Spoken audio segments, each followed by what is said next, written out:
वसमत शहरातील श्री संस्थान शुकानंद नाथ महाराज यांच्या वार्षिक पुण्यतिथी उत्सवानिमित्त 10 एप्रिल ते 12 एप्रिल 2026 दरम्यान भव्य धार्मिक कार्यक्रमांचे आयोजन करण्यात आले होते।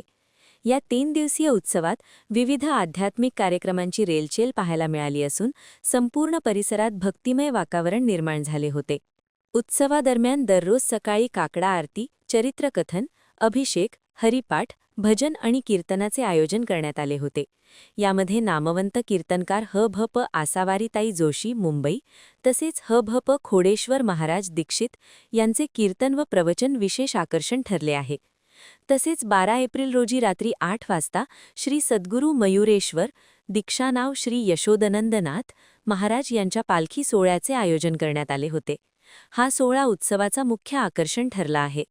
धार्मिक सोहळ्याच्या माध्यमातून समाजात भक्ती, ज्ञान, वैराग्य आणि सदाचार वाढीस लागावा हा उद्देश संस्थांच्या वतीने व्यक्त करण्यात आला आहे। या कार्यक्रमाचा सर्व गुरुभक्तांनी मोठ्या संख्येने लाभ घेतला। दरवर्षीप्रमाणे याही वर्षी सद्गुरू यज्ञेश्वरानंदनाथ महाराज यांचा उत्सव पुण्यतिथी उत्सव श्री शुकानंद मठामध्ये साजरा झाला।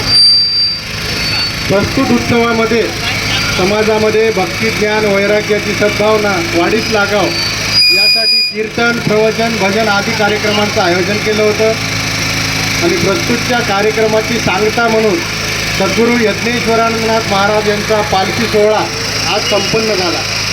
प्रस्तुत पालखी सोहळ्यासाठी शुकानंद संस्थांचा संपूर्ण संप्रदाय हा महाराष्ट्र, आंध्र, कर्नाटक, तेलंगणातून संस्थांमध्ये उपस्थित झाला आणि आजच्या या पालखी सोहळ्याच्या कार्यक्रमाने उत्सवाची सांगता झाली।